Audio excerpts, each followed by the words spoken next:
Hi, I'm Shima. I'm one of the Gasping poets of Wandsworth and Oxfam Earlsfield volunteer, and I'm going to read my poem to you, She Wears Beads.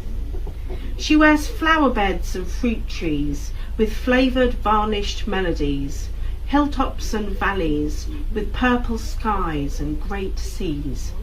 She wears dreamlike curiosities of illustrious patterned mysteries. She wears quiet sounds and lost leaves, beating hearts and urban scenes. She wears beads.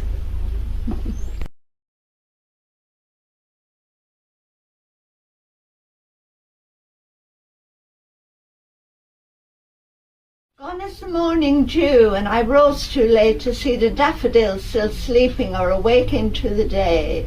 All around are walls of paper beauty.